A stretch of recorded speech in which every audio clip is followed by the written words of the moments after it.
जय माँ बगलामुखी साधकों। आज हम आपको अपने मंदिर माँ बगलामुखी मंदिर बुढ़ाना कांगू के दर्शन करवाते हैं कि इस मंदिर के मध्य में कौन कौन स्थान कहाँ कहाँ पे है और कौन देवता कहाँ कहाँ स्थापित है और कैसे इस मंदिर के बीच में किस किस प्रकार के अनुष्ठान यज्ञ तांत्रिक विधि से वैदिक पद्धति से किए जाते हैं। यह सब जानकारी आज हम आपको इस वीडियो के माध्यम से देने जा रहे हैं। तो सर्वप्रथम जब आप लोग इस मंदिर के मध्य में प्रवेश करते हैं तो सर्वप्रथम आपको मैं कहूँगा कि सर्वप्रथम आपको जब आप प्रवेशित होते हैं, यहाँ पे सर्वप्रथम प्रवेश करते हैं तो सर्वप्रथम आपको शनिदेव भगवान जी की यह बहुत ही सुंदर मूर्ति, बहुत ही सुंदर प्रतिमा जो है वह आपके सामने आपको देखने को मिलती है, जहाँ पे शनिदेव भगवान जी की यह मूर्ति, इस मूर्ति के दर्शन करने के लिए बहुत सारे भक्त जो हैं दूर दूर से इस मंदिर के मध्य में दर्शन करने के लिए आते हैं और लगभग हर एक शनिवार को यहाँ पे हजारों की संख्या में भक्तों का तांता लगा रहता है। और तुलादान यज्ञ एवं नवग्रहों से जो संबंध रखने वाले यज्ञ हैं वह यज्ञ यहाँ पे हर समय होते रहते हैं। एवं जब हम आगे जाते हैं तो आगे जाकर बहुत ही रमणीय जो दृश्य है आपको यहाँ पे देखने के लिए मिलेगा। जो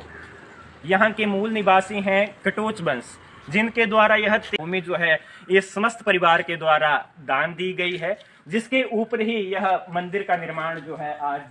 जो आप लोग यहाँ पे इस माँ बगलामुखी मंदिर बुढ़ाना कांगू को देखते हैं तो ये हो पाया है इस परिवार के ही सहयोग के द्वारा। और इससे आगे जब हम यहाँ पे प्रवेश करते हैं तो प्रवेश करने के पश्चात यहाँ पे ये यज्ञशाला है, जहाँ पे कई प्रकार के तांत्रिक एवं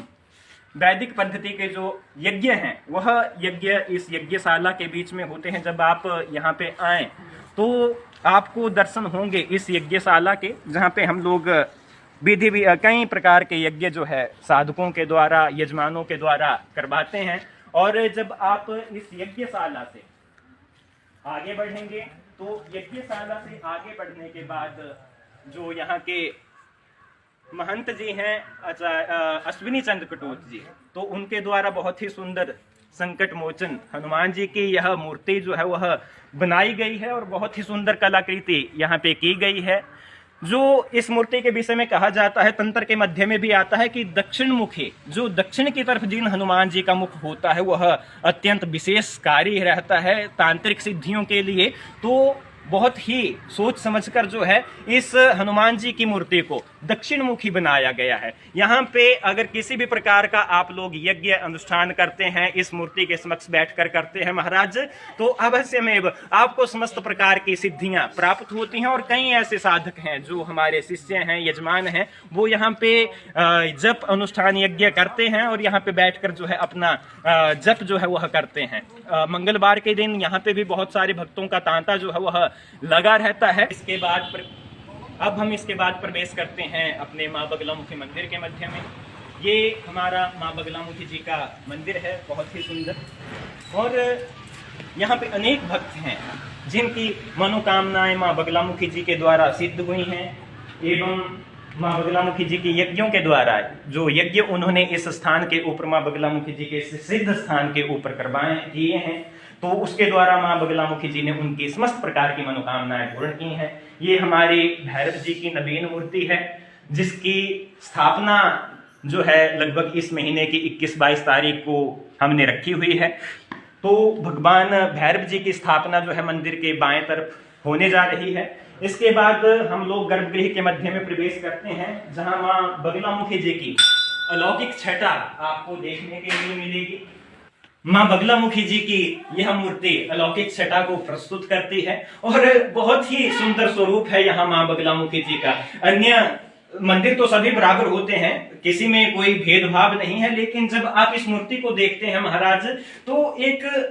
मन के मध्य में एक अन्य ही भाव पैदा होता है। बहुत ही सौम्य, बहुत ही एक प्रकार से सामान्य भाषा के बीच में कहेंगे कि एक बहुत ही इनोसेंट, बहुत ही सामान्य, बहुत ही मासूम तरह की मूर्ति यहाँ पे माँ बगलामुखी जी की प्रस्तुत होती है। जो तांत्रिक ग्रंथ हैं उनके मध्य में भी माँ बगलामुखी जी के विषय में बहुत सारे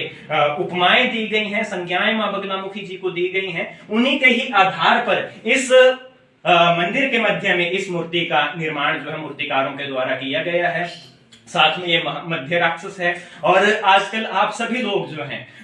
नेट पर यूट्यूब पर जुड़े हुए हैं, तो सभी को जो है इस प्रकार से पता है कि क्या मां बगलामुखी जी की कथा है, लेकिन जो मूल अर्थ है मां बगलामुखी जी का, वह मूल अर्थ है कि जो मध्य नामक राक्षस है, यह मध्य नामक राक्षस है लौकिक दृष्टि के द्वारा। लेकिन अगर आंतरिक दृष्टि से देखा जाए, मन की दृष्टि से या ज्ञानियों की दृष्टि से देखा जाए, जिनका हेतु ही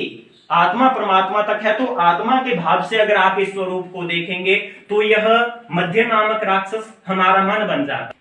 मां बगलामुखी जी की भक्ति के द्वारा ही हम अपने मन को, जो यह मध्य नामक राक्षस प्रस्तुत करता है, तो यह अंतः दृष्टि से, ज्ञान की दृष्टि से अगर देखा जाए तो यह साधक का मन है। क्योंकि जब साधक किसी भी प्रकार का जप करता है, तो जप करने के पश्चात क्या होता है कि उसका मन जो है वह एकाग्र होता है, और जो उसका लक्ष्य है वह लक्ष्य प्राप्ति के मध्य में अग्रसर हो जाता है। और जब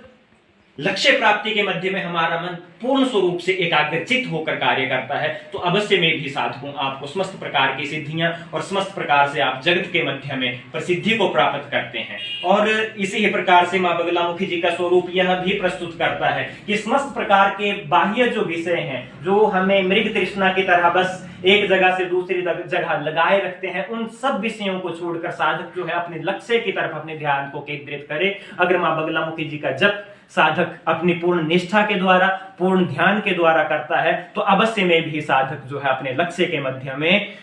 पूर्ण स्वरूप से जो है सफल होता है साधकों। और इसके पर्यंत हम आगे बढ़ते हैं अपने मंदिर के मध्य में। तो